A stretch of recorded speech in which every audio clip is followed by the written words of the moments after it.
How to recognize the importance of realistic thinking.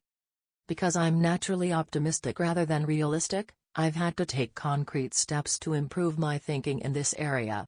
Here are 5 things I do to improve my realistic thinking. 1. Develop an appreciation for truth. I could not develop as a realistic thinker until I gained an appreciation for realistic thinking. And that means learning to look at and enjoy the truth. President Harry S. Truman said, "I never give 'em hell. I just tell the truth and they think it is hell." That's the way many people react to the truth. People tend to exaggerate their success and minimize their failures or deficiencies. They live according to Ruckert's law, believing there is nothing so small that it can't be blown out of proportion. Unfortunately, many people today could be described by a quote from Winston Churchill: "Men occasionally stumble over the truth, but most pick themselves up and hurry off as if nothing has happened." More recently, television journalist Ted Koppel observed, "Our society finds truth too strong a medicine to digest undiluted." In its purest form, truth is not a polite tap on the shoulder. It is a howling reproach. In other words, the truth will set you free, but first, it will make you angry. If you want to become a realistic thinker, however, you need to get comfortable dealing with the truth and face up to it. 2. Do your homework. The process of realistic thinking begins with doing your homework. You must first get the facts. Former Governor, Congressman, and Ambassador Chester Bowles said, "When you approach a problem, strip yourself of preconceived opinions and prejudice, assemble and learn the facts of the situation, make the decision which seems to you to be the most honest, and then stick to it. It doesn't matter how sound your thinking is if it's based on faulty data or assumptions. You can't think well in the absence of facts, or in the presence of poor information. You can also find out what others have done in similar circumstances. Remember, your thinking doesn't necessarily have to be original, it just has to be solid. Why not learn all that you can from good thinkers who have faced similar situations in the past? Some of my best thinking has been done by others. 3. Think through the pros and cons. There's nothing like taking the time to really examine the pros and cons of an issue to give you a strong dose of reality. It rarely comes down to simply choosing the course of action with the greatest number of pros, because all pros and cons do not carry equal weight. But that's not the value of the exercise, anyway. Rather, it helps you to dig into the facts, examine an issue from many angles, and really count the cost of a possible course of action. 4. Picture the worst-case scenario. The essence of realistic thinking is discovering, picturing, and examining the worst-case scenario. Ask yourself questions such as: what if sales fall short of projections? What if revenue hits rock bottom? Not an optimist's rock bottom, but real rock bottom. What if we don't win the account? What if the client doesn't pay us? What if we have to do the job shorthanded? What if our best player gets sick? What if all the colleges reject my application? What if the market goes belly up? What if the volunteers quit? What if nobody shows up? You get the idea. The point is that you need to think about worst-case possibilities whether you are running a business, leading a department, pastoring a church, coaching a team, or planning your personal finances. Your goal isn't to be negative or to expect the worst, just to be ready for it in case it happens. That way, you give yourself the best chance for a positive result, no matter what. If you picture the worst case and examine it honestly, then you really have experienced a reality check. You're ready for anything. As you do that, take the advice of Charles Hole, who advised, "Deliberate with caution, but act with decision, and yield with graciousness or oppose with firmness." 5.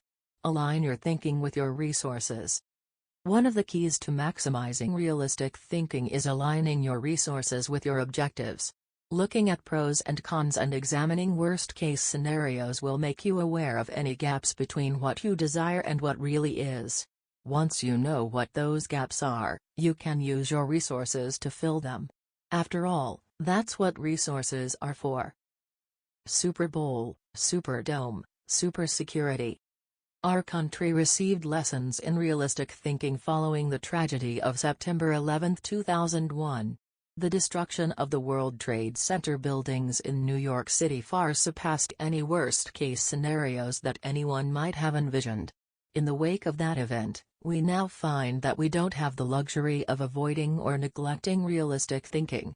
I was reminded of that on Sunday, February 3, 2002, when I attended the Super Bowl in New Orleans, Louisiana. I had been to the big game twice before, to root for the home team, first San Diego and later Atlanta, and had seen both teams lose. But I had never been to a game like this. The occasion had been designated a national security special event. That meant that the U.S. Secret Service would be overseeing it, military personnel would work with local law enforcement, and security would be of the highest caliber. The Secret Service brought in several hundred agents and secured the area. In preparation for the game, access to the Superdome was highly restricted, with intensified screening. Officials blocked off roads, closed the nearby interstate, and designated the area a no-fly zone. We arrived early at the Dome. Officials suggested fans arrive up to 5 hours ahead of game time, and we immediately saw evidence of the precautionary measures. 8-foot fences surrounded the whole area, and concrete barriers prevented unauthorized vehicles from getting close to the building. We could see sharpshooters positioned at various locations, including on the roof of some adjacent buildings. When we reached a gate, police officers and security personnel patted us down and examined everyone's belongings. After that, they directed us to go through metal detectors. Only then did they allow us into the stadium. That's all well and good, you may be saying, but what would have happened had there been a terrorist attack? The Secret Service had that covered too, because they had prepared for the worst-case scenario. Evacuation plans had been put into place, and personnel at the Superdome had been drilled to make sure everyone knew what to do in case of an emergency. New Orleans Mayor Mark Morial said the day before the Super Bowl, "We want to send a message to all visitors that New Orleans is going to be the safest place in America." We got the message. We didn't feel the least bit worried. That's what happens when leaders recognize the importance of realistic thinking. Utilize strategic thinking. Most people spend more time planning their summer vacation than planning their lives. When you hear the word strategic thinking, what comes to mind? Do visions of business plans dance in your head? Do you conjure up marketing plans, the kind that can turn a company around? Perhaps you contemplate global politics. Or you recall some of history's greatest military campaigns, Hannibal crossing the Alps to surprise the Roman army, Charlemagne's conquest of Western Europe, or the Allies' D-Day invasion of Normandy. Perhaps, but strategy doesn't have to be restricted to military action, or even to business. Strategic thinking can make a positive impact on any area of life. Plan your life, live your plan. I've observed that most people try to plan their lives one day at a time. They wake up, make up their to-do list, and dive into action, although some people aren't even that strategic. Fewer individuals plan their lives 1 week at a time. They review their calendar for the week, check their appointments, review their goals, and then get to work.